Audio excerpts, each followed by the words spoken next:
Comentarles que ya estamos en la recta final de ambas asignaturas. Estamos con los últimos temas. Por lo tanto, reitero que no falten a sus últimas clases, que sean bien puntuales y que tomen nota de las ideas centrales que abordemos. Tenemos ya pues en esa recta final del ciclo de todo conocido. Empezamos ya a pensar en las evaluaciones últimas, es decir, el cuarto cómputo, y mencionarles que ese cuarto cómputo lo tenemos el día 13 de junio, es decir, lunes 13 de junio tenemos el último cómputo de ciencias políticas, y el 16 de junio tenemos la evaluación de sociedad y economía. Es día jueves. Recordemos que lunes y jueves son los días exclusivos para las evaluaciones de mis asignaturas. Entonces, las evaluaciones de manera general están programadas del 13 al 18 de junio. Significa que tenemos por delante 4 reuniones en el área de las ciencias políticas. La reunión de este día tenemos el miércoles 1 de junio. Tenemos también la otra semana el lunes 6 y miércoles 8. Luego ingresamos pues a la semana de evaluaciones. Por lo tanto, tenemos 4 reuniones más, incluyendo esto, para terminar la materia. En el caso de sociedad y economía también, ¿verdad? Tenemos 4 sesiones: martes 31, que es el día de mañana, jueves 2 de junio, martes 7 de junio y jueves 9 de junio. Entonces, tenemos 4 sesiones también pendientes en la materia de sociedad y economía. En este caso, que nos corresponde ciencia política, entonces con el día de la actividad que nos corresponde, pues esta fecha, nos van quedando 3 sesiones. Implica que estamos con los últimos temas. También mencionarles que vamos a enfatizar algunos puntos del programa de estudio en lo que resta de estas sesiones. También se va a actualizar ya las temáticas también en el caso del aula virtual, los recursos. Dejaré en ambas asignaturas también una guía de trabajo y nos va quedando también un foro para resolverlo. Entonces, siempre en ambas asignaturas. Por lo tanto, esta semana y parte de la otra será para resolver esas actividades que son parte de la preparación también para el cuarto cómputo. Entonces, de esa manera estamos ya programando lo que va restando. Es un par de temas bien concretos, y para eso pues vamos a referirnos un poco al programa para ilustrarlos.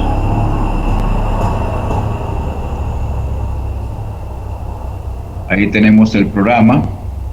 Entonces, estamos en este contexto revisando la participación política. Ya revisamos lo que son los partidos políticos, nos va quedando lo que son los grupos de presión, movimientos sociales y medios de comunicación. Seguidamente tenemos la participación política, el concepto y modalidades, las teorías de la representación política, las elecciones y los sistemas electorales, el sufragio y el voto, autoridades electorales, la participación no convencional y la apatía electoral. Entonces, estos temas que son muy precisos, concretos, los vamos a abordar pues en el tiempo que resta del ciclo.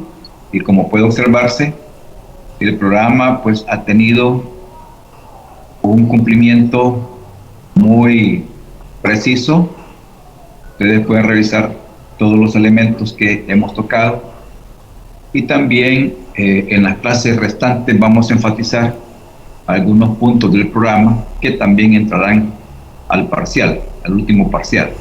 Temas que posiblemente ya los hemos tocado de manera bien precisa, pero vamos a enfatizar nuevamente y por lo tanto pues serían insumos para el parcial. Muy bien, entonces ahí estamos con el programa. Como puede observarse, le hemos dado seguimiento al pie de la letra y después vamos a hacer un balance de los objetivos que nos hemos propuesto y hasta dónde hemos llegado. Muy bien, entonces vamos a trabajar sobre los sujetos y actores de la política. Recordemos que el examen anterior llegó hasta partidos políticos. Luego mencionamos que esta parte no iba a entrar, dado pues que no lo hemos tocado en clases. Bueno, pero haciendo un paréntesis, antes de que se nos olvide, quiero recordar a las personas, a los estudiantes que tienen examen diferido en esta asignatura. Para el caso tenemos a Rosa Lidia Gómez Andrades, Deris Ariel Hernández Argueta, Ilsa Saraí Hernández Villegas, Samuel Danilo Orellana Hernández, Katia Raquel Reyes Moreno y Yulisa de la Paz Rodríguez Martínez. Son 6 estudiantes que tienen pendiente diferido. Les programaré el examen. La modalidad está pendiente todavía, pero se los mencionaré el día jueves. El día viernes vamos a tener examen diferido en ambas asignaturas. Por lo tanto, si hay estudiantes de Sociedad y Economía que tienen pendiente examen diferido recién hecho, entonces también será el día viernes. Espero que no haya, en este caso, que el estudiante tenga 2 diferidos al mismo tiempo, es decir, que en ambas asignaturas tenga el diferido, entonces no se podrían hacer 2 diferidos al mismo tiempo. Entonces, pero si el estudiante no tiene compromiso con ciencias políticas, entonces, y si hay diferido de Sociedad y Economía, perfectamente puede hacérselo. Entonces, pero en el caso de ciencias políticas, ya mencioné los nombres, por lo tanto, pendientes de la información entre miércoles y jueves, pero el examen será el día viernes de esta semana. Vamos a comenzar entonces ya en detalle, después de analizar los partidos políticos, que fue punto de examen. Ahora vamos a revisar las fuerzas políticas, masas y élites. Bueno, estos términos que vamos a analizar son términos que forman en la parte teórica el campo sociológico y también el campo político. Por lo tanto, tenemos ahí que estos términos son en parte sociológicos y en parte también son políticos. Vamos a definir entonces qué son las masas. Las masas es un sujeto colectivo con ciertas manifestaciones del comportamiento social. Bueno, hablar de masas es un término clásico, es un término sociológico, como mencionaba, pero también es un término político. Hablar de masas es hablar de una cantidad significativa de personas. Pues, término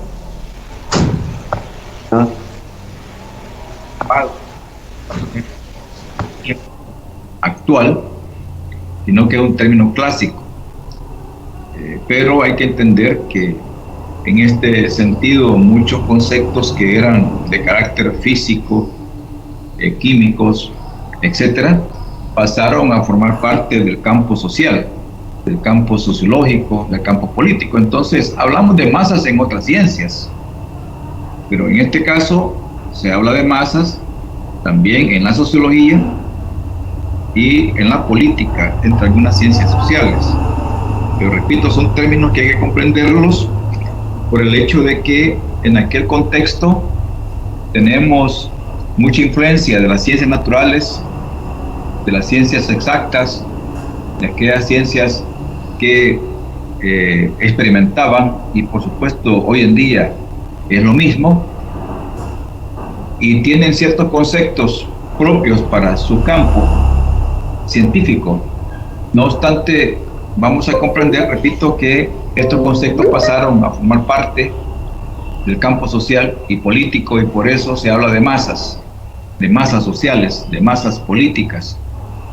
Y aquí vemos que el término masa no se refiere pues a la estructura o al contenido de un cuerpo, físicamente hablando, sino que se refiere a un sujeto colectivo con ciertas manifestaciones de comportamiento social.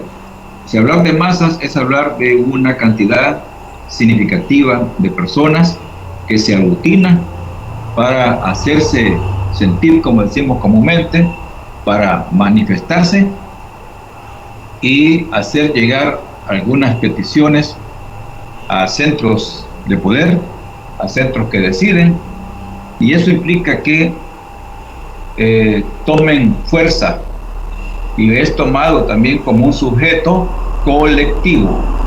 Quiere decir que este sujeto colectivo puede o está formado por diferentes componentes, actores, es decir, pueden ser gremios, sindicatos, asociaciones de otra índole, como formando parte de la sociedad civil.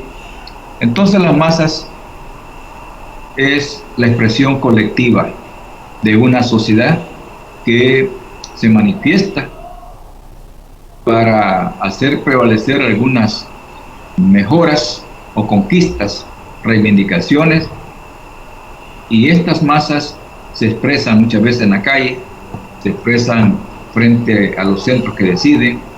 En este caso puede ser frente a un parlamento, frente a un gobierno, frente a una municipalidad. Entonces, cuando vemos ese mar, como decimos entre comillas, de personas, estamos hablando de masas. Entonces, la masa social tiene un comportamiento, y ese comportamiento es de carácter social, puede ser también político, puede ser económico, no hay ningún problema al respecto, pero tienen cierto comportamiento. Los comportamientos, ¿qué son en última instancia? ¿Cómo pueden calificarse los comportamientos? Los comportamientos son características, son atributos, son elementos que se manifiestan a través de la conducta de estas masas. Es decir, las masas tienen diferentes expresiones, tienen diferentes comportamientos. Posiblemente ustedes han observado, se han fijado, han revisado los periódicos, algunos videos donde las masas, de alguna forma en la capital salvadoreña, han tenido un comportamiento social de una u otra manera, han hecho manifiesto algunas inquietudes o intereses y han desfilado por las principales calles. Entonces, cuando vemos una toma de una calle capitalina con muchedumbre, con muchas personas, ahí estamos frente a una masa. Esa masa entonces tiene comportamiento social, posiblemente de aceptación a ciertas políticas o también de rechazo a dichas políticas, ya sea del gobierno, ya sea de una municipalidad, etc. Entonces decimos que las masas tienen comportamiento social. Pueden ser esos comportamientos sociales pacíficos, a veces también pueden ser violentos, pueden ser comportamientos sociales antisistémicos, es decir, frente a un gobierno rechazando sus políticas, o puede ser también sistémico, es decir, que el comportamiento social puede estar a favor del gobierno o de cualquier actor que dirige algún poder político del Estado. Entonces ya vamos aclarando de una forma precisa qué son las masas. Es un término, repito, clásico que masificado, como su nombre lo indica, pero que de alguna manera también no tiene una identidad individual de la persona. Por lo tanto, lo vamos a calificar así clásicamente, pero hoy en día no es muy apropiado hablar de masas, porque la masa en sí no es persona, es un movimiento, ¿verdad?, social, es un colectivo, pero para hacer prevalecer derechos o deberes no se califican a través de la masa, ¿de acuerdo?, sino que se califican a través de la persona, a través del sujeto. Por lo tanto, la masa es un sujeto colectivo, pero es un sujeto colectivo que aparece, que se mantiene por cierto tiempo manifestándose, pero en el fondo esa masa como sujeto colectivo no puede apropiarse de derechos, porque los derechos son de carácter individual, los deberes son de carácter individuales. Por lo tanto, por eso que la Constitución de la República no dice que El Salvador reconoce a las masas salvadoreñas, no. El Estado no dice el fin y la actividad del Estado son las masas, no, sino que se refiere de que la actividad y el fin del Estado es la persona, porque solo a través de la persona puede tutelarse los derechos y deberes. No obstante, pues hago esa aclaración para que ustedes tomen en cuenta que el término masa se refiere a ese movimiento social, pero que aparece por un momento, luego desaparece. Si les pregunto, bueno, ¿y las masas políticas en El Salvador dónde están? No las vamos a encontrar en este momento porque no hay ninguna manifestación colectiva que esté pronunciándose a favor o en contra de algo. Pero si nos vamos a un mercado local, si nos vamos a un mercado ahí del municipio y vemos una gran saturación de personas comprando y vendiendo, ahí estamos también frente a una masa que tiene un comportamiento social económico, están comprando y están vendiendo, ¿verdad? Pero ahí es un colectivo, ¿verdad?, que tiene un propósito y es comprar y vender. Entonces tenemos ahí algunas relaciones semánticas. El caso de muchedumbre, multitud, la plebe, mayoría, que son relaciones semánticas con la palabra masas. Cuando hablamos de muchedumbre, estamos hablando de masas. Si revisamos, ¿verdad?, los comportamientos sociales en materia deportiva, hoy que recientemente pues pasó un evento, ahí vemos una masa, un comportamiento social en materia deportiva. Vayan a buscarla en este momento, no la van a encontrar ya la masa expresada el día de ayer o el día anterior. ¿Por qué? Porque el evento ya pasó. Si nos vamos a los deportes, al carácter, ¿verdad?, de Europa, bueno, tenemos que se reunió una muchedumbre, una masa poblacional en torno pues a un evento deportivo, ¿verdad?, con los clubes europeos más destacados. Por lo tanto, tenemos ahí pues algunos calificativos: la muchedumbre, la multitud. Podemos verlo también en una iglesia que tenga una gran cantidad de personas feligreses, es una multitud, es una mayoría. El término plebe es un término histórico, es un término bastante peyorativo, es decir, algunos podrían decir el pueblucho, ¿verdad? Pero es la plebe. La plebe viene a constituir también un segmento general, colectivo, histórico, donde no existían algunos rangos sociales calificados, ya sea en términos culturales, en términos económicos, etcétera, sino que la plebe, ¿verdad? Este es de la plebe, quiere decir, esta persona pues es de bajo nivel, es de las, ahí de ese segmento, ¿verdad?, poblacional, pero que no tiene una representatividad. También es parte de hablar de las masas. Por lo tanto, pues son relaciones semánticas que nos llevan casi a la misma fuente, de que son en esencia masas, muchedumbre, multitud, plebe, mayoría. Muy bien. Luego tenemos acá representado pues en un esquema las masas y sus relaciones semánticas, lo que acabamos de hacer pues la reflexión. Pasemos ahora a las élites. ¿Qué son las élites? Las élites es un concepto diferente a las masas. Las masas son las mayorías, ¿de acuerdo? Las masas son el colectivo, la plebe, es aquel conjunto de personas llamado muchedumbre. Esas son las masas. Pero las élites es todo lo contrario.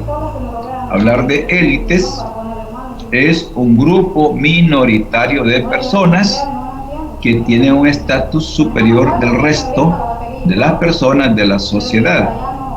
Por lo tanto, cuando mencionamos o escuchamos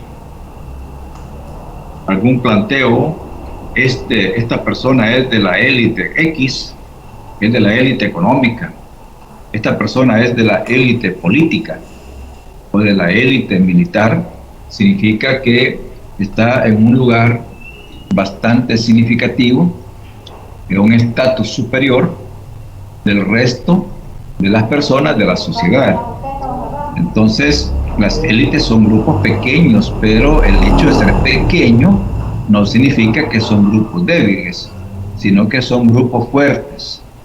Es decir, son élites que se convierten en círculos cerrados donde tienen acceso a aquellas personas que se igualan en términos de poder, ya sea económicos, políticos, militares, culturales, artísticos, intelectuales, etcétera. Porque no pensemos que solamente existen élites económicas, también hay élites intelectuales, hay élites artísticas.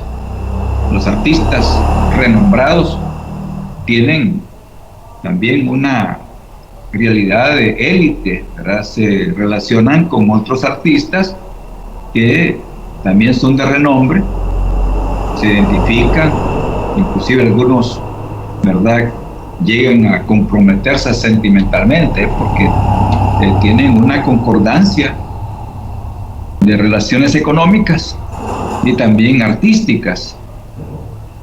Por lo tanto, vamos a entender que estos grupos tienen un estatus superior del resto de las personas de la sociedad.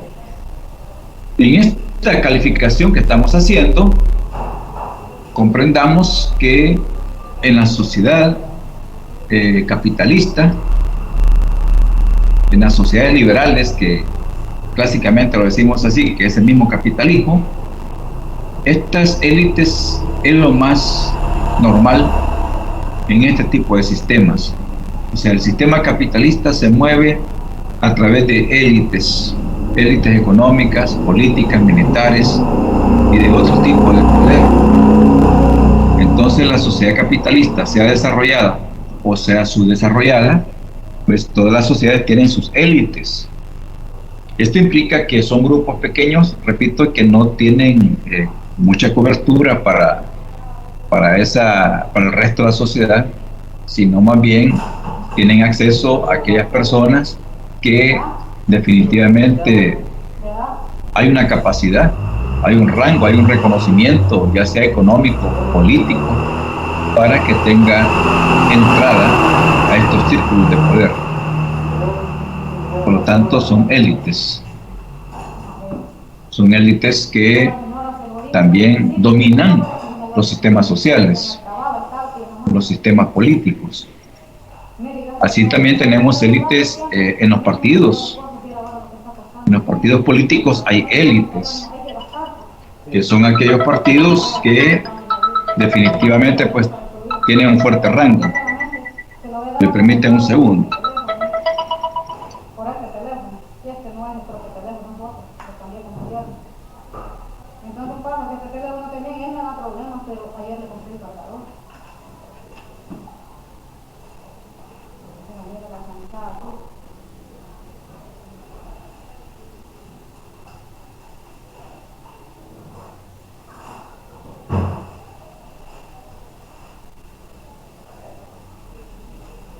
Sí, ahí no puede agua.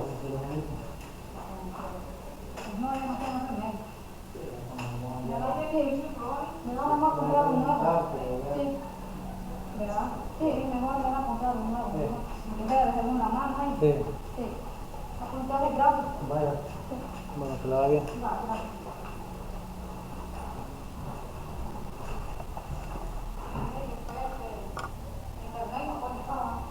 No, ahí en la esquina, allá abajo. Sí.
Bendiciones, disculpen la interrupción, espero la comprensión de ustedes. Entonces, siguiendo la discusión, tenemos que comprender que los partidos políticos también tienen sus élites políticas. Estas élites se constituyen entonces en la dirección, ¿verdad?, de los partidos. Es decir, estamos manejando un término político y sociológico, pero definitivamente ya al interior de los partidos no se va a reconocer estos términos, ¿verdad? Posiblemente se identifique como junta directiva, como comisión política, como directorio nacional, etcétera. Pero ya traducidamente son élites de poder, élites políticas que tienen los partidos y que direccionan también estas instituciones, las conducen con la base social, que son precisamente la cantidad de personas que forman parte de un partido. ¿Y por qué son élites políticas? Porque toman decisiones y muchas veces estas élites también son cerradas al interior de los partidos. En este caso tienen ciertas semejanzas sus miembros, ya sean económicas o sean también políticas.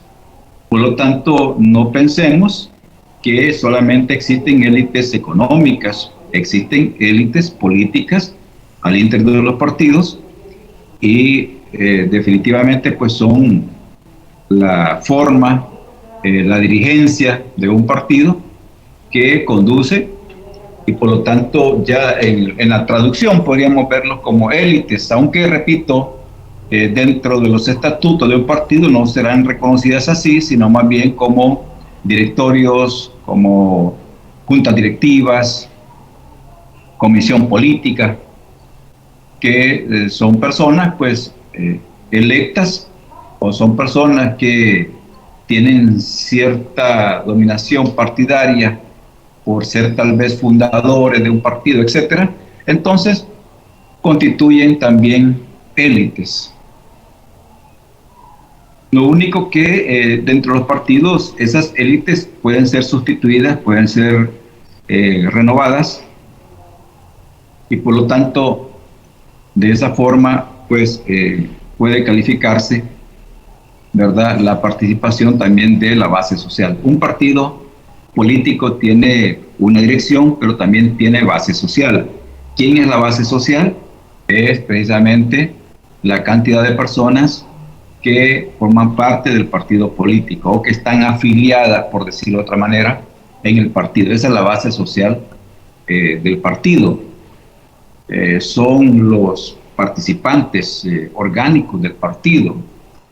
Ya el resto de la sociedad que vota por un partido X no significa que es la base social, no, sino que son electores, ¿verdad?, que toman una decisión a través del sufragio en apoyar una determinada plataforma política con ciertos representantes.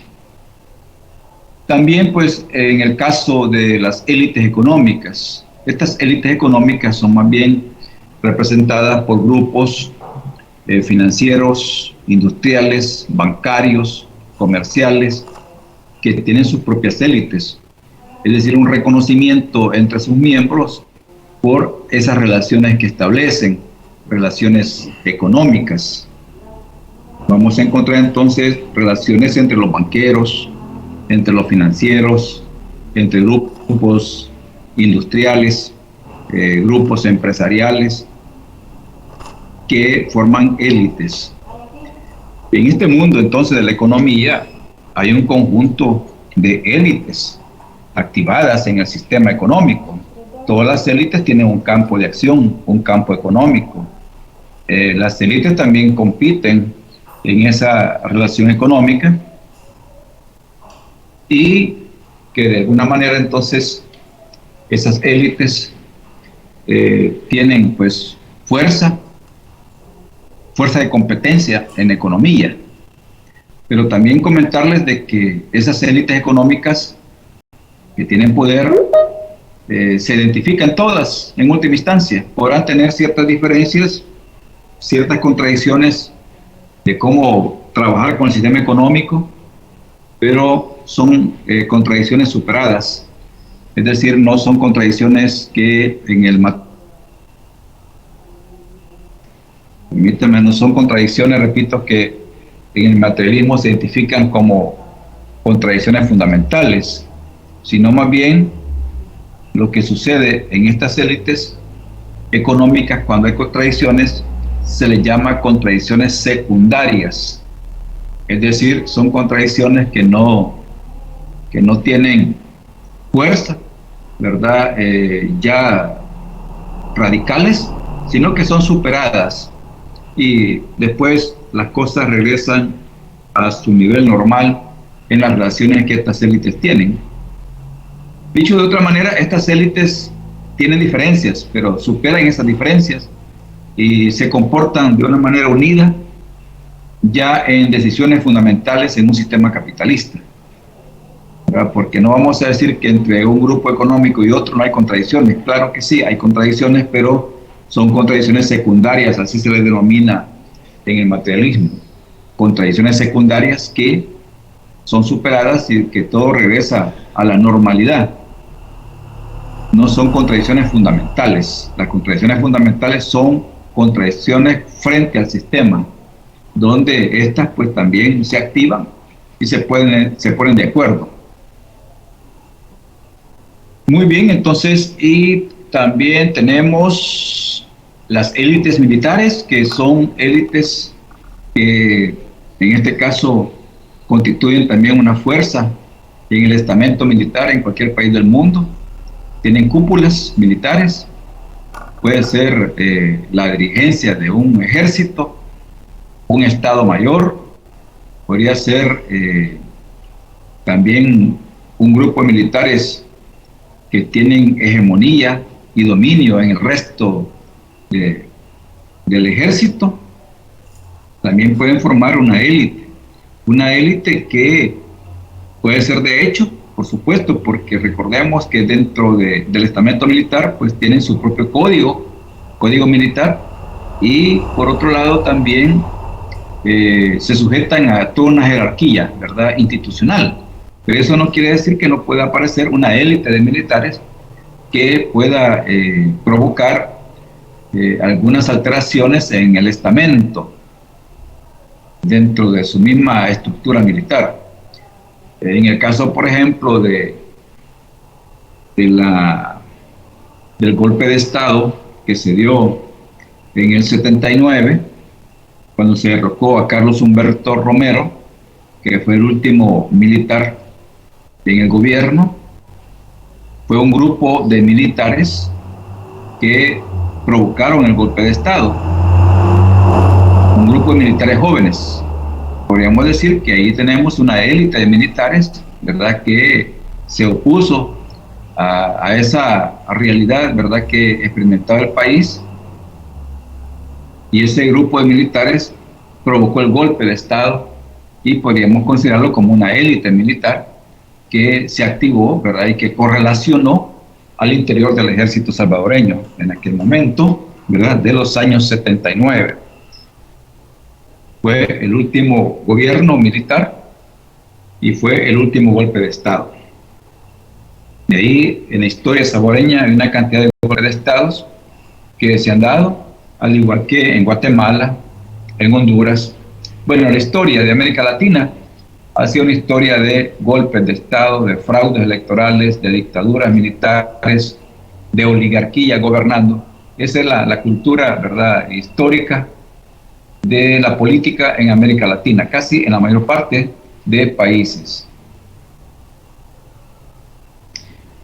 Entonces tenemos ahí una gran diferencia entre élites y masas. Élites y masas. Masa es muchedumbre, es un colectivo, es un sujeto colectivo. Las élites son grupos pequeños de personas, pero no simplifiquemos la palabra pequeño en este caso. No la simplifiquemos, es decir, no lo veamos que es un grupo débil, no, es un grupo pequeño pero muy fuerte, donde son círculos, repito, cerrados, que cualquiera que quiera entrar no le permite, debe tener ciertas condiciones, ya sean económicas, políticas, militares en algunos casos, depende del tipo de élite, puede ser también una élite artística, una élite intelectual, ¿verdad? Que tienen sus propios componentes. Eso puede suceder en la academia, por ejemplo, en las unidades más prestigiosas hay élites de profesores, ¿verdad? En el conocimiento, es decir, personas que tienen sus propios enfoques teóricos y que se relacionan con otros intelectuales, ¿verdad? Y que tienen ciertos debates inclusive sobre algunas teorías. En el caso de los neomarxistas, en la escuela de Frankfurt, ¿verdad? Donde tenemos a Jürgen Habermas y otros, podríamos decir que esa era una élite, ¿verdad?, intelectual. Y así vamos a encontrar actualmente también élites intelectuales, grupos de personas científicas, ya sea en el campo de las ciencias médicas, de las ciencias naturales, o científicos también en las ciencias sociales. Muy bien, va quedando claro lo que son las masas y lo que es élite, ¿verdad? Hay que ir pensando siempre, estimados jóvenes, sobre los ejemplos. No se les olvide que cada clase, cada tema, pues es necesario llevarlo a la contrastación con la realidad. ¿Por qué es importante esto? ¿Alguien quiera opinar, por favor? ¿Por qué es importante que todos los temas de alguna manera lo llevemos a la práctica, a hacer un análisis de la práctica? Esto es bien sencillo. Sí, buenos días, licenciado. Muy bien, buenos días.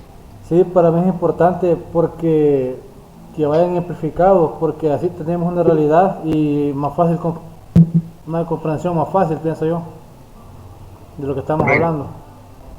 Correcto, José Luis. Muy bien. ¿Alguien más, además de José Luis? ¿Alguien más? Porque es importante que cada tema ustedes lo piensen con la realidad. ¿Por qué es importante eso? Buenos días, licenciado. Buenos días. Yo pienso que es importante porque prácticamente nosotros estamos estudiando estos fenómenos o estos tipos de agrupaciones para entenderlos mediante nosotros vayamos estudiando a un futuro, o sea, para ver, por así decirlo, como usted dice, el partido reciente, vemos una cantidad exagerada de gente, uno identifica, es una masa, o por así decirlo. Correcto. Muy bien, Andrés, muy bien. Efectivamente, fíjense que nosotros es tan importante, en el caso del estudio, tener estas relaciones contractuales o enfoques con la realidad, porque solo así nos podemos dar cuenta, solo así puedo comprender el tema, solamente así puedo comprender el concepto, llevándolo al plano de la realidad, porque de lo contrario no puedo buscar la síntesis o la antítesis.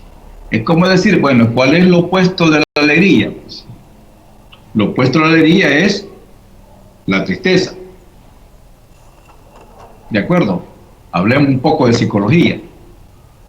La alegría, ¿cómo entender lo opuesto? ¿Cuál es lo opuesto de la alegría? Es la tristeza. Significa que cuando bajamos un concepto y lo relaciono, me doy cuenta si ese concepto está en sintonía con esa realidad que quiero observar, si pega con esa realidad. Entonces, digo, bueno, y la masa es lo mismo que la familia. No, masa es una cosa y familia es otra cosa. Masa es un colectivo, la familia es un grupo pequeño. Por lo tanto, no entra la categoría masa frente a la categoría familia. Entonces, cada tema, cada concepto es bueno que busquemos la antítesis, es decir, busquemos aquello opuesto para encontrar el sentido de lo que es en sí el primer concepto. Entonces solamente así puedo darme cuenta que es una élite. La élite es, digamos, un colectivo. No, tampoco no es un colectivo, es un pequeño grupo. Eso implica que para comprender el concepto debo de buscar el opuesto para poder entender y poder clarificar el concepto con otras realidades que sí son afines. Muy bien lo explicaban los dos compañeros estudiantes sobre la importancia de lo que es hacer estos contrastes, porque la teoría tarde o temprano se nos puede olvidar, el concepto se nos puede olvidar, pero ya la comprensión ya es un dominio propio, anclado a un concepto que se me dio en la teoría. Cuando revisamos entonces un concepto, busquemos la antítesis, es decir, busquemos lo opuesto para comprender el primer concepto y no caer pues en un olvido. Entonces, por esa razón, es bueno siempre ir relacionando. Ahora ustedes lo van a hacer en las materias de carácter social, política y económica, pero también lo van a hacer en materias técnicas, jurídicas, donde la relación será más estrecha, la relación será más precisa, más, por decirlo así, caracterizada. No van a ampliarse mucho. Por ejemplo, en el caso de las relaciones jurídicas, si usted está manejando un artículo X, va a buscar la relación con ese artículo o va a buscar lo opuesto a ese artículo, depende de la necesidad técnica jurídica que usted esté tratando de identificar. Entonces, de esa manera usted va a ir haciendo una constelación de artículos que son opuestos a ese artículo primero o que son relacionados con ese artículo. Y a eso ya es una producción. Entonces, el conocimiento es permanente. Por lo tanto, en este contexto vamos a siempre a pensar un poco en los ejemplos de la realidad, manejar el concepto con la realidad para encontrar el opuesto. Por ejemplo, si decimos, bueno, la democracia, ¿cuál es lo opuesto a la democracia?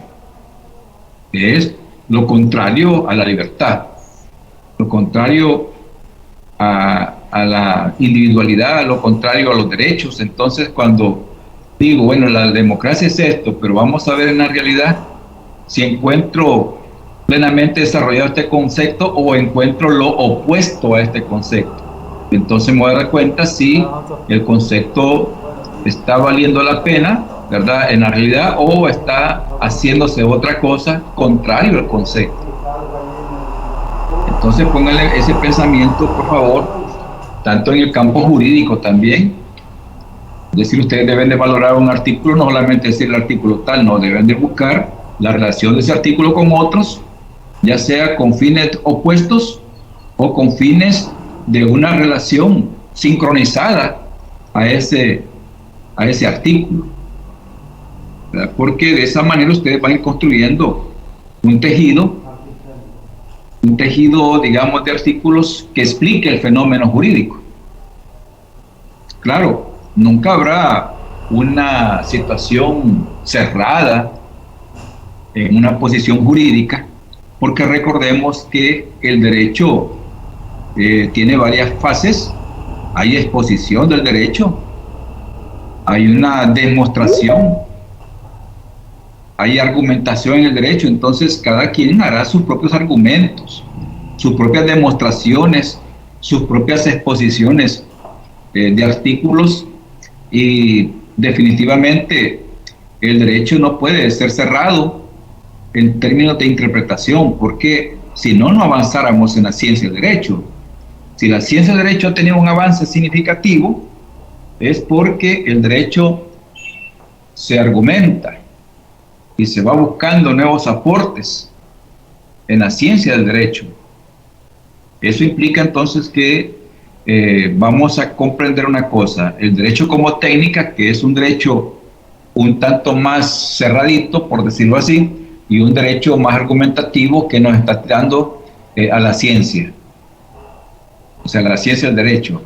Hay aspectos técnicos que usted los va a plantear bien cerrado, porque así lo dice la ley.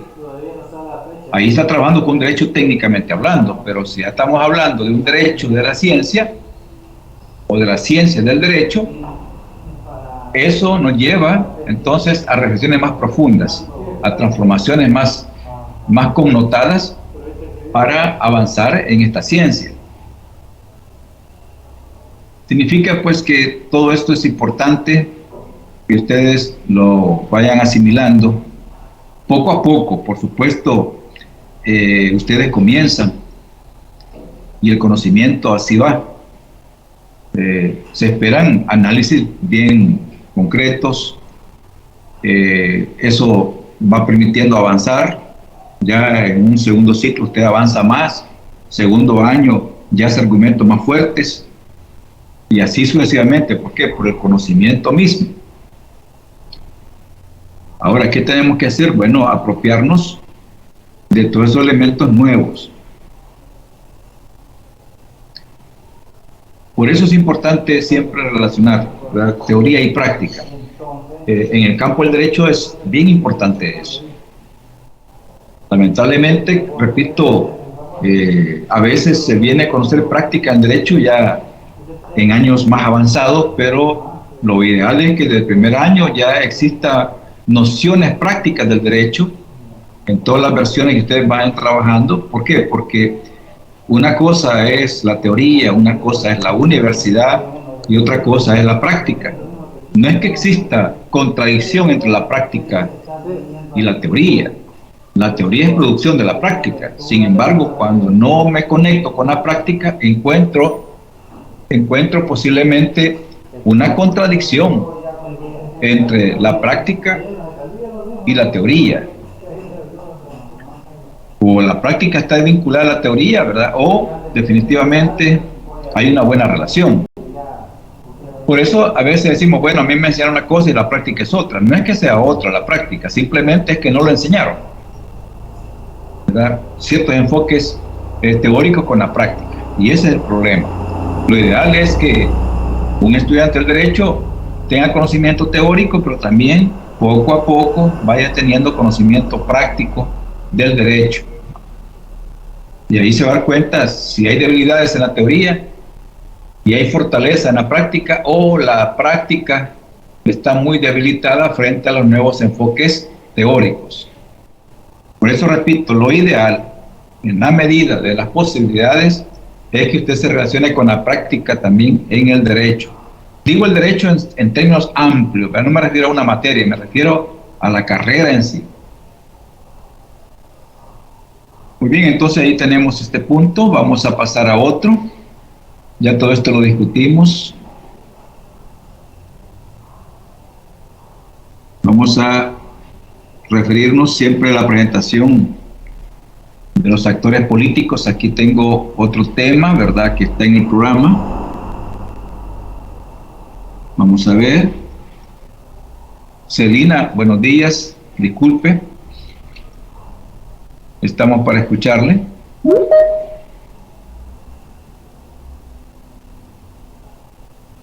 Celina Cruz.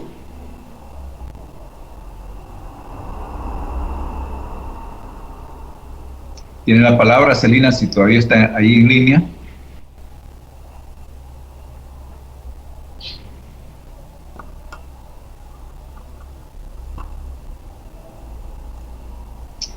Muy bien, entonces mientras Celina tenga la disposición de intervenir, pues ahí estamos a la hora. Muy bien, entonces vamos a pasar a la participación política, que es, repito, el otro enfoque. Aquí lo tenemos para que ustedes revisemos acá. Vamos a ver. Bueno, aquí estamos.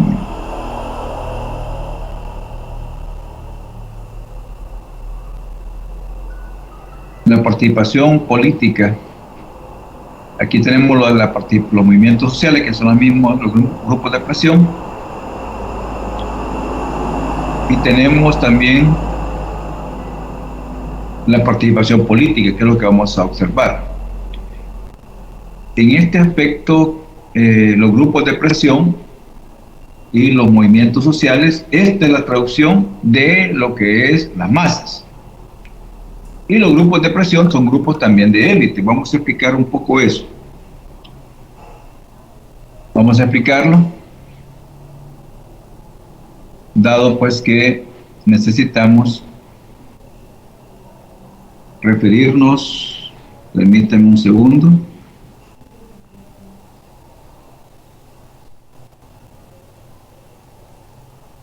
Vamos a ver por acá. Si vamos a detallar algunas cosas todavía sobre los movimientos sociales y los grupos de presión, para que ustedes tengan claridad cuándo es una élite. Vamos a ver. Bueno, ahí los tenemos de nuevo. Miren, los movimientos sociales se reflejan en las masas.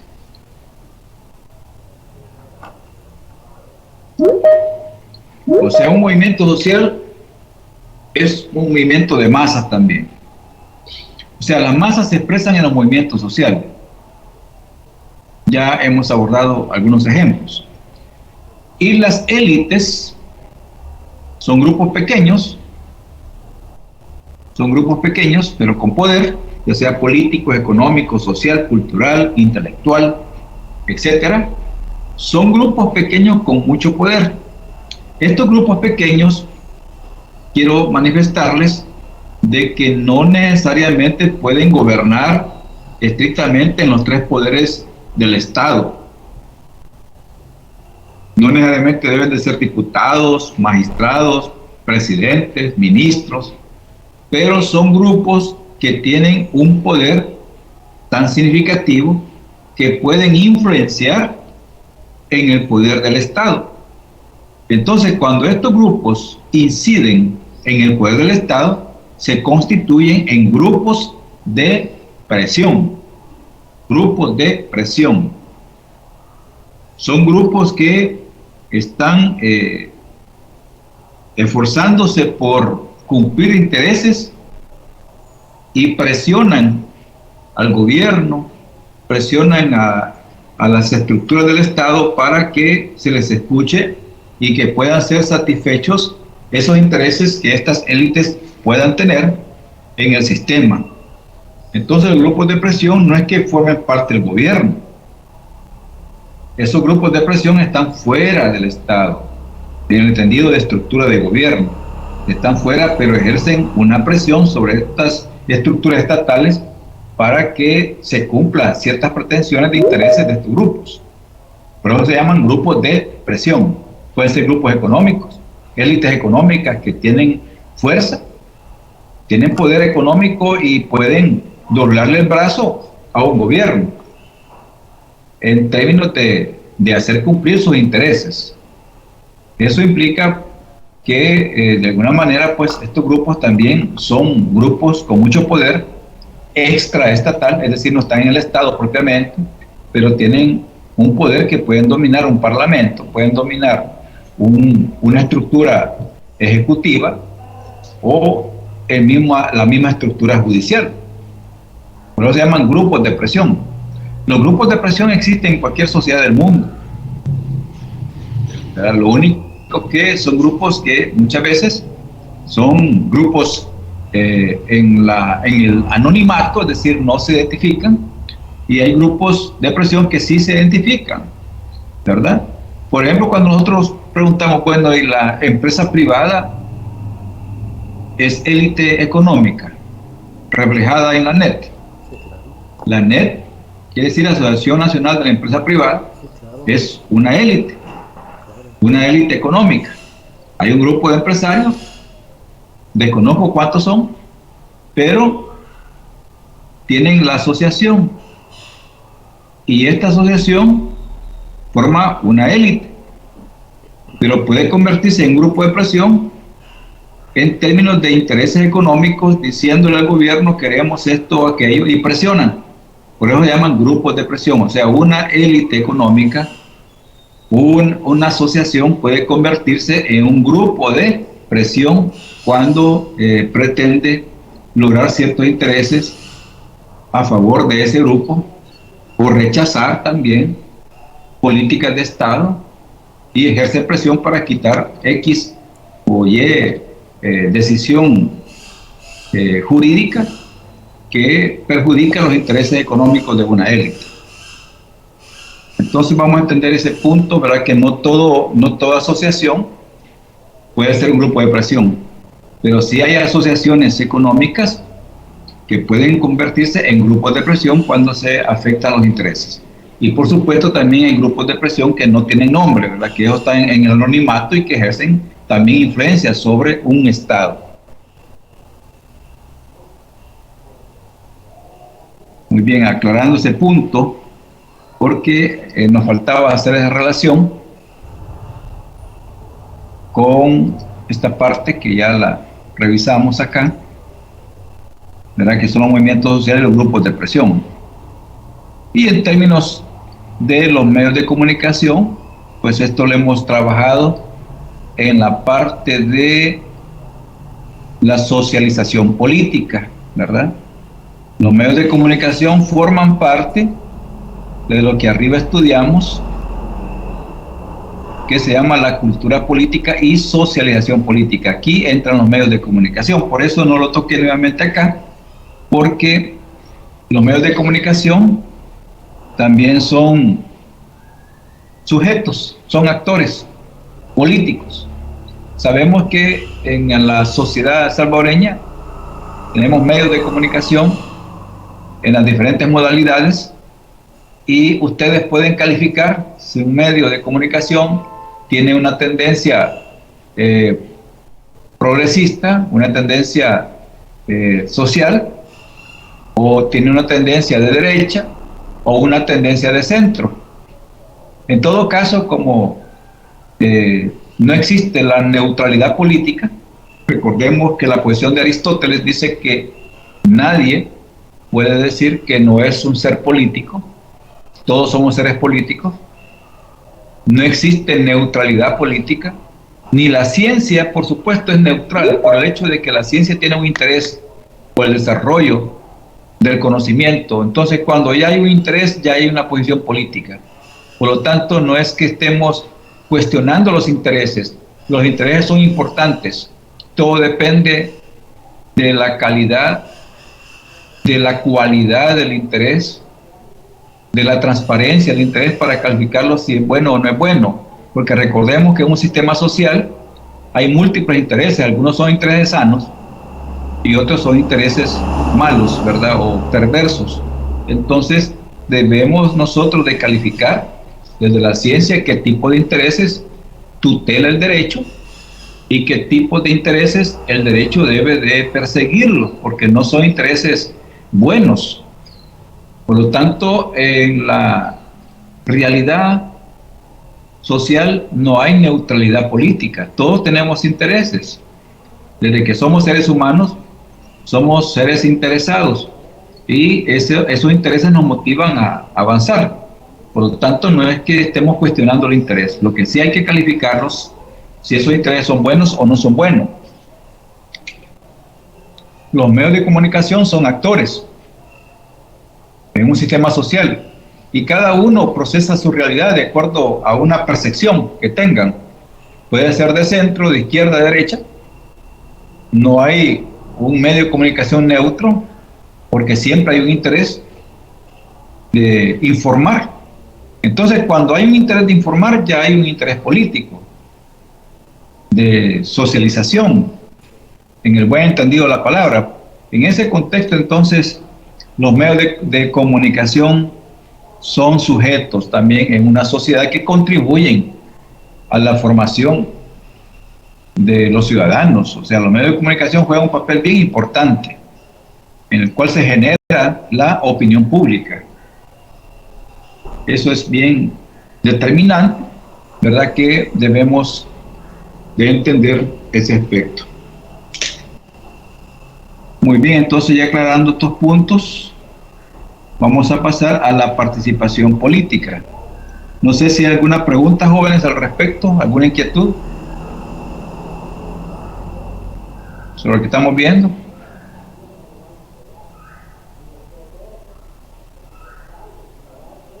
¿Tienen alguna pregunta? Por el momento no, licenciado. Muy bien. Entonces espero que las cosas vayan quedando muy entendibles. Por eso, en lo que resta de las sesiones que tengamos, haremos algún repaso en algunos puntos claves, porque esta materia es básica para la siguiente materia, que es teoría del Estado. Por lo tanto, si se hace un buen curso de introducción a las ciencias políticas, será un buen curso también de teoría del Estado, porque es un prerequisito. Ciencias políticas para teoría del Estado. Por eso, repito, vamos a enfatizar algunas cosas, porque el derecho en sí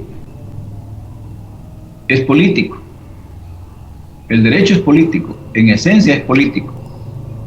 Cuando ustedes estudien Derecho Constitucional 1 y 2, se darán cuenta que muchos temas que vimos en política los van a trabajar ahí, pero ya de una manera más técnica, porque ya la base ya la tienen, que es precisamente lo que estamos discutiendo, y eso nos da pie pues para que ustedes avancen en otras teorías. Disculpe, licenciado. Sí. No sé si me puede abundar un poquito más las élites de poder y las élites económicas. Muy bien, José Luis. Hay dos élites que forman una unidad, que son las élites económicas y políticas. O sea, en un sistema social encontramos múltiples élites, pero hay una cualidad importante en estas élites económicas y políticas, que prácticamente en la esencialidad de la élite es lo mismo. Hablar de élites económicas y de élites políticas en el sistema liberal, sistema capitalista, es lo mismo prácticamente. ¿En qué sentido lo estoy diciendo? Porque las élites económicas necesitan representaciones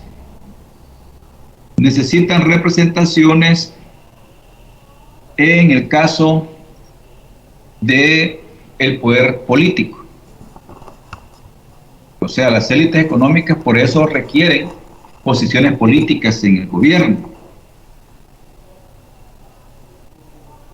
porque son élites que defienden intereses económicos. Vamos a reflexionar ese punto. En el caso de los partidos políticos, retomando la pregunta de José Luis, las élites económicas y élites políticas y partidos. Dicen algunas reflexiones. ¿Por qué las élites económicas buscan el poder político? ¿Por qué están interesadas en ocupar puestos del gobierno? ¿Por qué en la historia salvadoreña hemos tenido políticos que son capitalistas? ¿Tienen necesidad de la política? ¿Tienen necesidad de un salario del Estado? Ya como funcionarios, siendo empresarios, siendo millonarios, porque tienen sus grandes empresas. No es así la cosa. O sea, económicamente no necesitan un salario del Estado, pero sí necesitan poder político. Y aquí vamos a entender y vamos a retomar la teoría marxista, que en la base económica tenemos la relación de propiedad. En la base económica, relación de propiedad, ahí no hay relaciones ideológicas. en la base material de la sociedad, sino hay que relación de propiedad. La relación de propiedad, en este caso, si nos concretizamos en el sistema capitalista, la relación de propiedad es privada y los medios de producción son privados y la producción es social, claro, pero los beneficios de esa producción son privados, o sea, la ganancia. Muy bien, entonces el capitalista que está en la base material con su empresa está tranquilo, aparentemente, pero él quiere poder político para garantizar siempre ese sistema de propiedad. Entonces por eso necesita ocupar un puesto en el gobierno. Quiere ser el presidente, quiere ser un funcionario X, Y, Z, para que desde esa instancia política, jurídica e ideológica se esté garantizando ese sistema de propiedad que está en la base material del sistema. Por lo tanto, los políticos que tienen fuertes ingresos son millonarios. Esa es la lógica, es decir, proteger el sistema de propiedad para que no exista una ley, no exista una tendencia política que cambie ese paradigma de la relación de propiedad que tiene esa base material. Por lo tanto, ustedes van a ver un desfile de políticos en la historia salvadoreña que han sido y que son capitalistas, que han estado en el poder, pero desde el poder controlan sus intereses en la base material. Por lo tanto, las élites económicas, ¿verdad?, son en esencia élites políticas que protegen sus intereses. Ese es el fondo, José Luis, de este punto que espero haberle aclarado su pregunta. Gracias, licenciado. Bien. Ahora vamos a pasar a la participación política. Vamos a ver. Vamos a pasar ahí.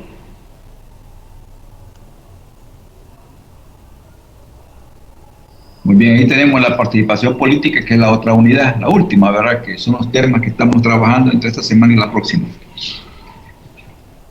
Bueno, ¿qué es la participación política? Que lo tenemos. Enseguida les voy a enviar estas diapositivas para que las tengan y puedan compartirlas y puedan estudiarlas, ¿verdad?, cómodamente. Bueno, tenemos la participación política. ¿Qué es la participación política? Definición de participación política. Se refiere a cualquier acción de los ciudadanos dirigido a influir en el proceso político y en la toma de decisiones. Eso es la participación política. Es decir, si hablamos de masas, si hablamos de élites, entonces ustedes se preguntarán, ¿y estas élites y estas masas participan políticamente? Claro que sí, tienen una participación, tienen acción. ¿Son ciudadanos? Sí, son ciudadanos, que calificados son diferentes, ¿verdad? Recordemos que el sistema califica a los ciudadanos en la práctica, en el hecho mismo. No es que en la Constitución o en la ley secundaria o en el tratado internacional exista una estratificación social. Eso tomémoslo muy claro. Aquí, en el sistema social, dicen este es rico y este es pobre, este es trabajador y este es empresario. De hecho, pues son realidades, pero son realidades, repito, que en el campo social pues tienen mucha cabida, principalmente la estratificación de clases, las clases sociales. Díganme ustedes a dónde aparece la clase alta, la clase media y la clase baja en la Constitución. ¿Aparece o no aparece? No aparece. Tratado tampoco, en las leyes tampoco, secundarias o conexas. Esa configuración de clases sociales, clase alta, media baja o media básica, etcétera, son clases de hecho, son configuraciones prácticas que se hacen para distinguirnos entre nosotros mismos a partir de tener o no tener. Pero la Constitución dice que el centro, la actividad el fin del Estado, ¿quién es? No dice la clase social A, B, C, dice la persona. La persona es el fin del Estado. Por lo tanto, no es la clase. Pero en el mundo social, ahí nos partimos con un montón de capas sociales, con invenciones, por tener o no tener. Entonces, sociológicamente les estoy declarando eso, ¿verdad? Que los teóricos en el mundo social es una cosa, en el mundo jurídico es otra, político, por supuesto. Pero hay que entender eso, nosotros como académicos debemos de entender esa realidad. La sociedad nos pone un montón de vestimentas y nosotros muchas veces cargamos un montón de vestimentas, que soy licenciado, tengo el currículo X, tengo el diploma X, tengo la maestría tal, etcétera, etcétera. Esas son vestimentas. Y la sociedad también nos da una cantidad de vestimentas a nosotros y por eso ahí tenemos esa configuración. Al quitarnos toda la vestimenta sabemos quiénes somos en esencia. Entonces aquí hay un punto importante y es que los movimientos sociales, masas traducidos, o sea, las masas se expresan en los movimientos. Las élites se expresan en grupos de presión también. Entonces, las masas y las élites participan, sí, tienen participación política, pero también la sociedad en su conjunto. La sociedad en su conjunto, la sociedad en general, tiene participación política. Esto implica que la participación política lleva una acción. Una acción. ¿Qué tipo de acción puede ser? Puede ser pacífica, puede ser confrontativa, puede ser deliberativa. Si ustedes revisan las redes sociales, ahí tenemos de todo, ¿verdad? Hay de todo ahí en participación ciudadana.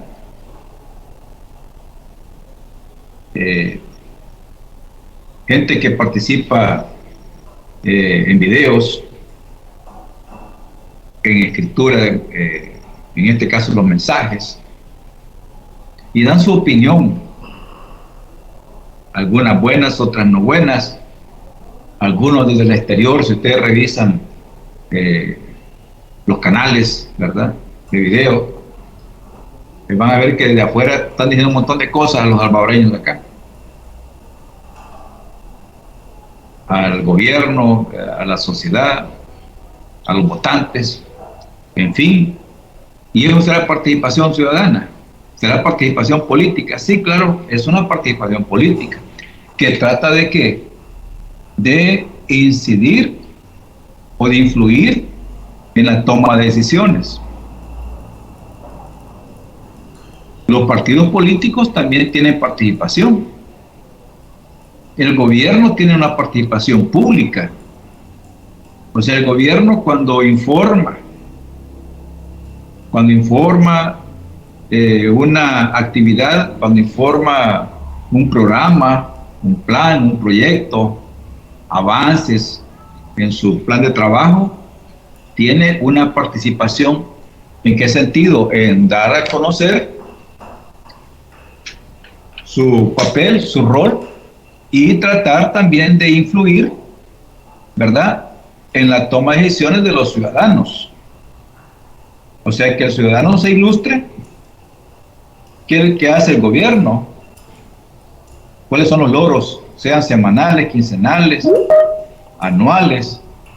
Entonces, ahí hay una participación de carácter público, ¿verdad? El gobierno ejerce una política pública de dar a conocer sus resultados, independientemente del gobierno que sea, lo hace.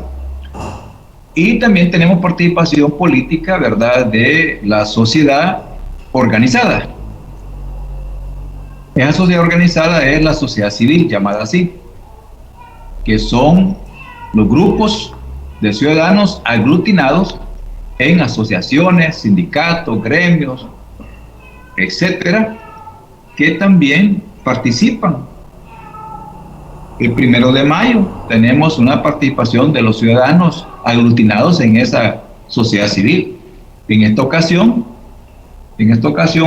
reciente, pues se aglutinaron dos polos, ¿verdad? Uno que fue la expresión ciudadana, la participación política de los ciudadanos en la calle, y otros ciudadanos participaron políticamente también con el gobierno. Es decir, hubo una relación pues diversa, y ambas representan en el fondo una participación de los ciudadanos con una acción en el proceso también de influir en la toma de decisiones. O sea que un grupo de ciudadanos ve la cosa de una manera y el otro grupo la ve de otra forma. Y eso es participación. Pero en todo caso, la acción de los ciudadanos va dirigida para influir en el proceso político y en la toma de decisiones. Muchas cosas el gobierno puede redireccionar, puede repensar, puede resignificar sus acciones a partir de lo que dicen los ciudadanos, o le da seguimiento de igual manera, o puede cambiar ciertas decisiones a partir de lo que los ciudadanos están dando a demostrar. Porque ahora, ¿qué se trata? Digamos en términos generales, se trata de resignificar los conceptos, de resignificar, es decir, darles un significado replanteado o ratificado en la realidad. Cuando señalaba, por ejemplo, el concepto de democracia, la democracia la voy a entender al igual que los años 80 o los años 70, o voy a tener un resignificado de la democracia ahora, en los años 22. O la voy a comprender la democracia en los años 90, o en el año 2018, 2016, 2017. Ahí teníamos democracia, pero una democracia con un concepto determinado. Ahora puedo entender una democracia resignificada, es decir, una nueva democracia replanteada con otras cualidades, si es que existen esas cualidades nuevas, ¿verdad? En esa realidad. Pero debo de buscar un resignificado. Eso también cabe en el aspecto estudiantil. Soy el mismo estudiante del bachillerato, o voy a resignificar mi papel de estudiante ya en la universidad. O sea, debo de replantearme, ¿verdad?, aspectos que son vitales en los procesos. No puedo ser el mismo estudiante de los años 2018, 2019, 2020. Soy un nuevo estudiante. Tengo que resignificar el papel de estudiante ya en la universidad. Entonces se trata de no calcar, de no copiar, ¿verdad?, conceptos y no traducirlos. Por eso la importancia del contraste entre teoría y práctica. Bueno, he cambiado como estudiante, sigue siendo el mismo. A esta altura, ya caminando un ciclo, tengo que buscar un resignificado de ser estudiante en la universidad. Es decir, no puedo ser el mismo estudiante del bachillerato. Un tiempo y un espacio diferente al tiempo. Entonces, es importante tomar en cuenta el resignificado de los procesos políticos en esa participación ciudadana.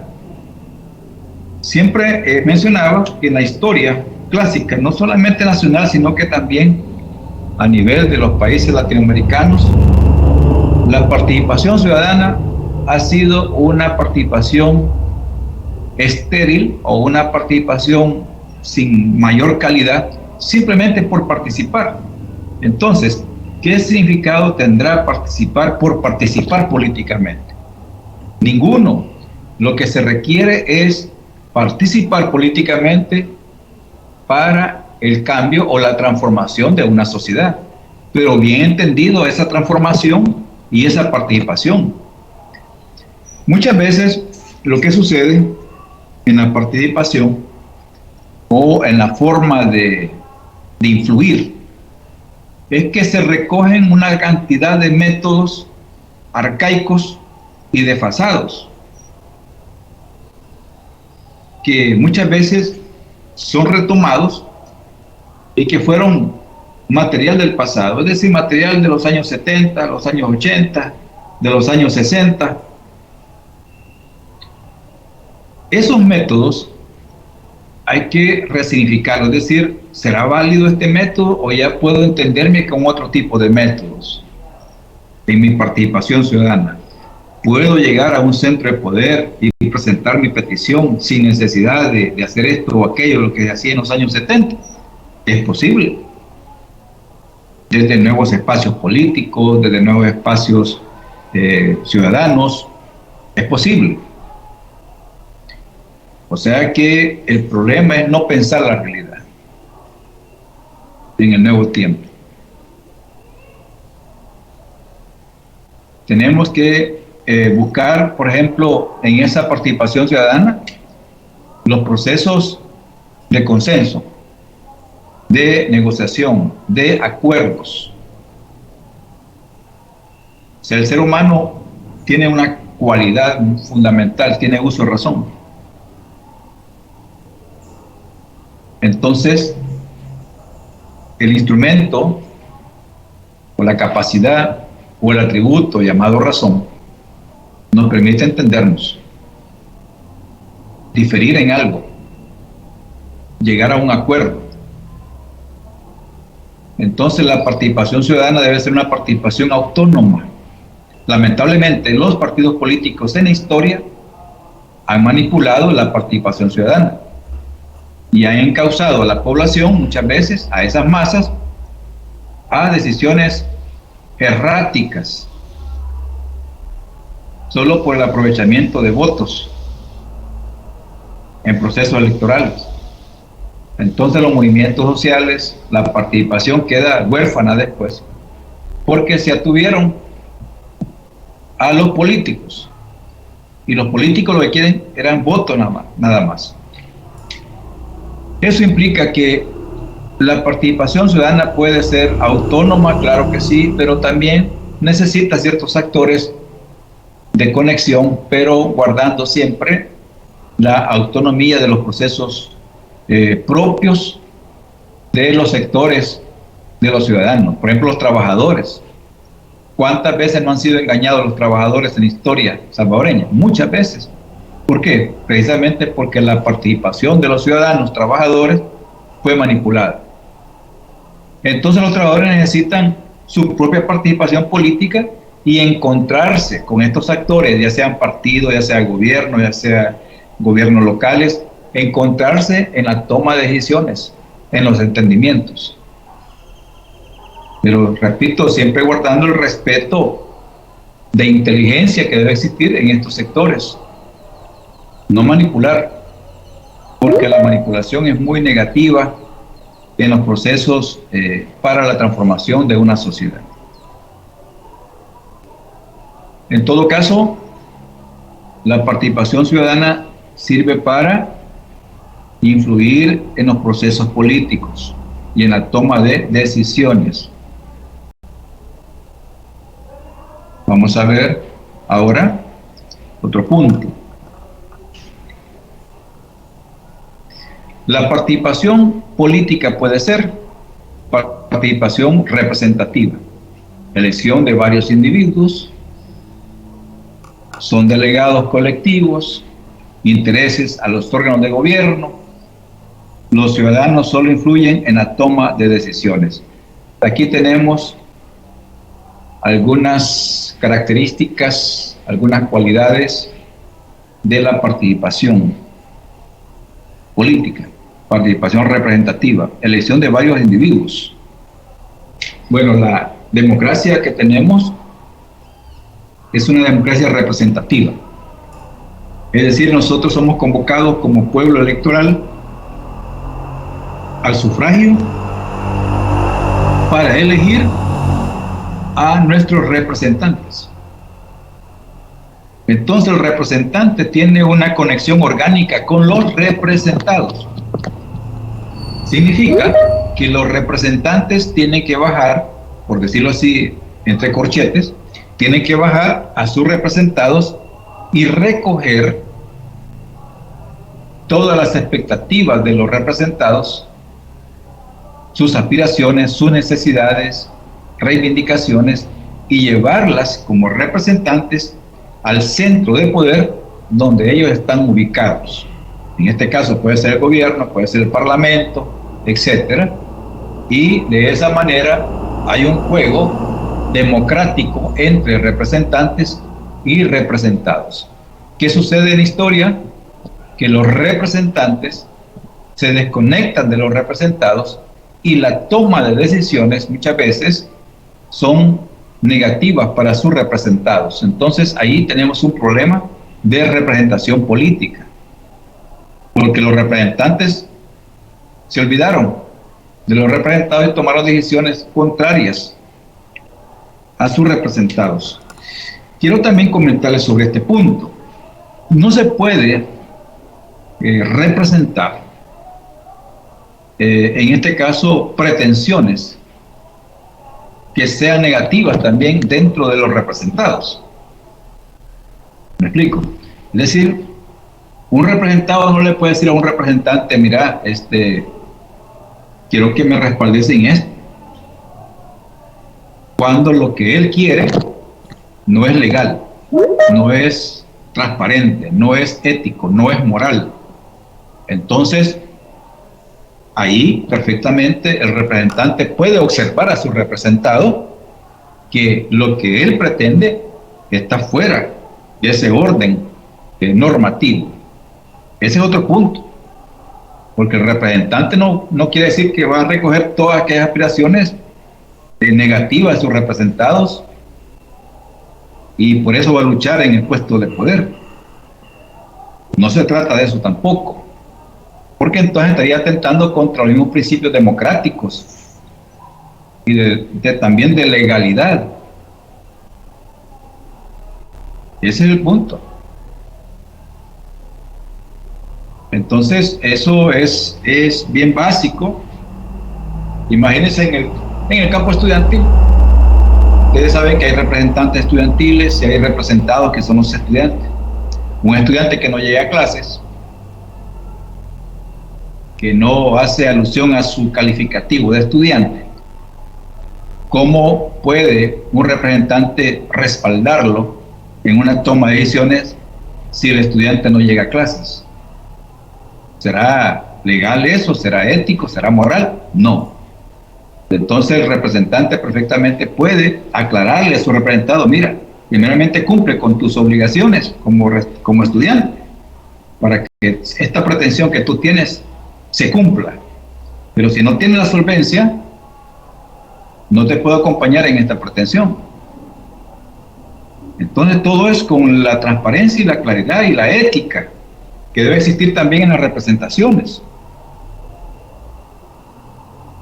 En la historia latinoamericana esto se da. Por ejemplo, hay representados políticos, económicos, que se califica como el tráfico de influencia. Y ese tráfico de influencia es aquel mecanismo, ¿verdad?, de incidir en la toma de decisiones, sabiendo de que no es legal. Y se toman decisiones muchas veces en ese campo. Entonces, sale dañada la persona representante y, por supuesto, también el representado cuando las cosas son analizadas ya en otros campos más rigurosos y, por lo tanto, entran, pues, en una dificultad. Eso implica, pues, que también los representantes deben tener su ética, la moral, y también los representados. Puedo decirle esto al representante cuando sé que va en contra de la moral o en contra de la ética. Entonces son aspectos de análisis que yo les hago ver en los diferentes campos. Entonces aquí tenemos que en la participación política hay una representación, una participación representativa, se eligen a los individuos, son delegados colectivos, intereses a los órganos del gobierno, los ciudadanos solo influyen en la toma de decisiones. Todas estas características o todos estos puntos de participación son, repito, analizados desde una perspectiva de participación. No toda la participación política es igual. Una forma es elegir a varios individuos, de otra forma pueden ser elegir a los delegados. Tener participación también en los intereses, ¿verdad?, a los órganos de gobierno. O sea, las participaciones políticas pueden diferir dependiendo de qué se trata. Hay participación directa. En este caso, los ciudadanos participan en la toma de decisiones. Participación continua, decisiones de conjunto, participación de la población. Ustedes, por ejemplo, cuando están ahí trabajando en equipo de estudio, en equipo de trabajo, en equipo de investigación, tienen participación directa.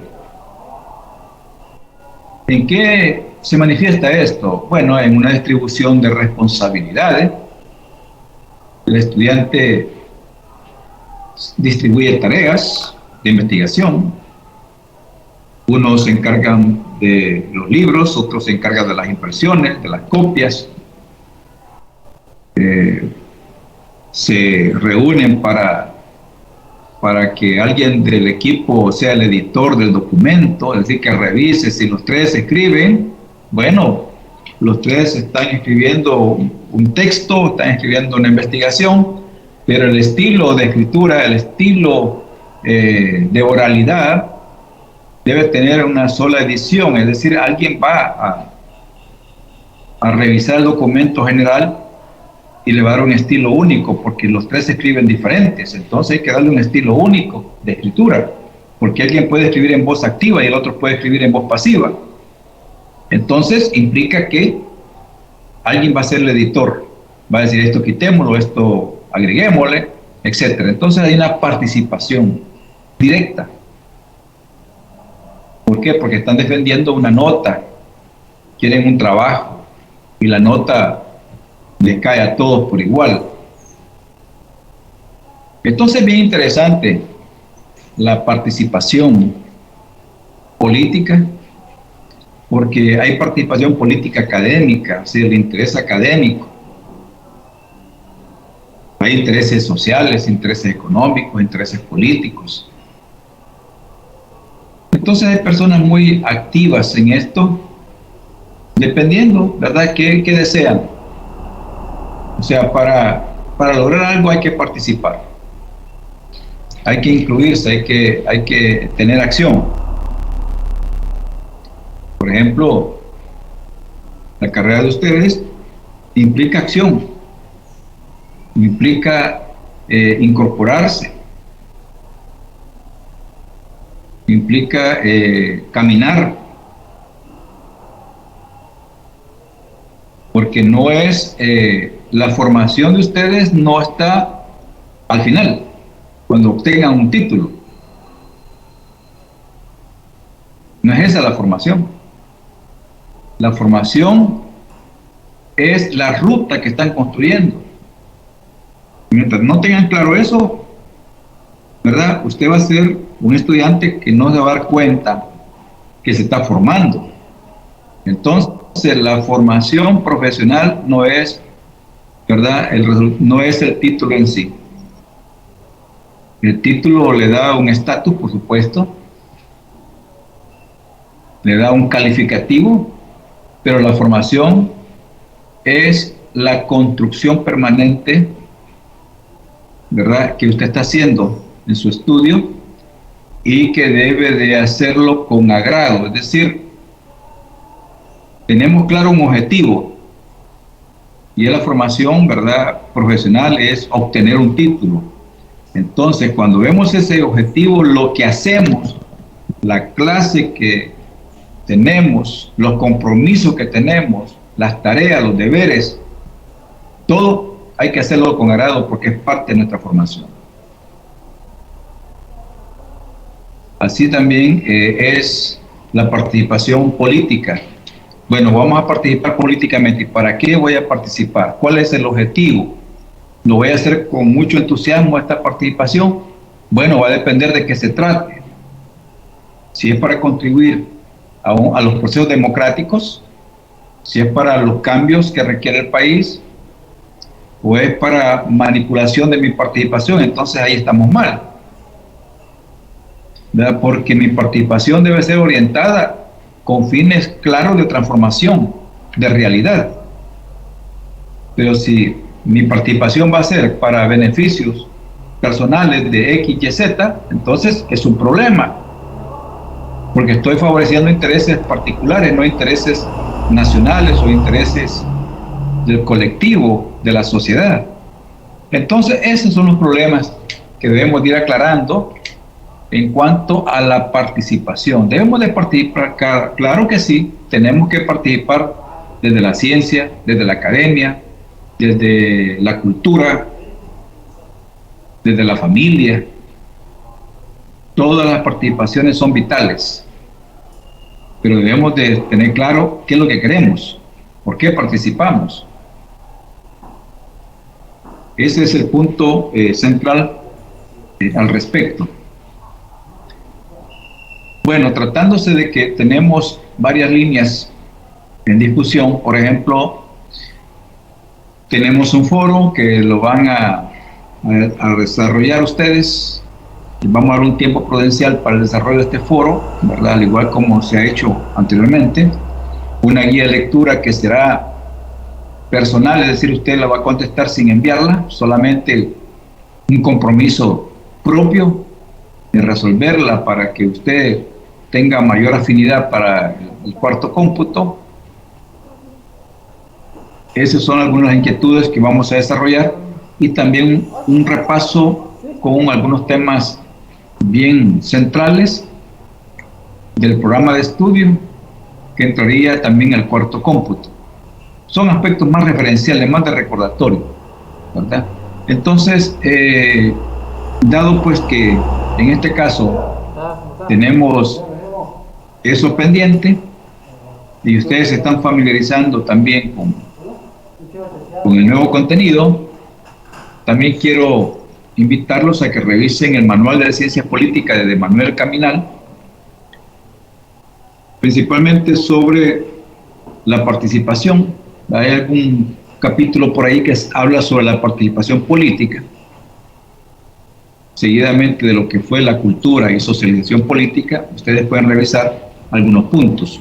Yo les voy a proporcionar también un diccionario electoral en el aula virtual para que puedan apoyarse con estos conceptos, al igual que les mandaré pues también las diapositivas.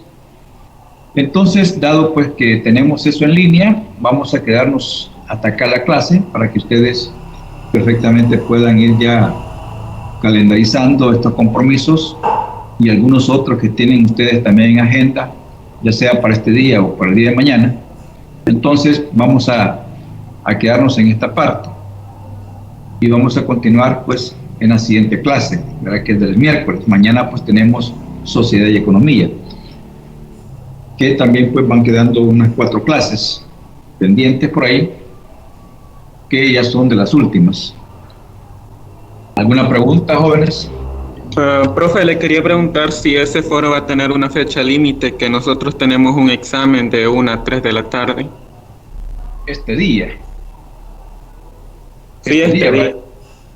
Sí, daremos espacio, Brian, ¿verdad? Tomando en cuenta eso, daremos espacio prudencial para que ustedes puedan resolverlo.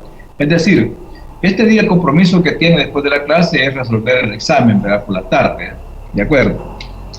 Entonces no lo voy a comprometer doblemente en este contexto, pues a resolver un foro este día, ¿de acuerdo? Es decir, ustedes tienen un compromiso por la tarde, sería bien negativo dejarlo hoy mismo. De acuerdo. Vamos a darle un tiempo prudencial fuera de este día para que ustedes puedan resolverlo. Y en este momento el compromiso inmediato es el parcial que ustedes tienen por la tarde. Muchas gracias, licenciado. Entonces, jóvenes, no sé si hay alguna pregunta más.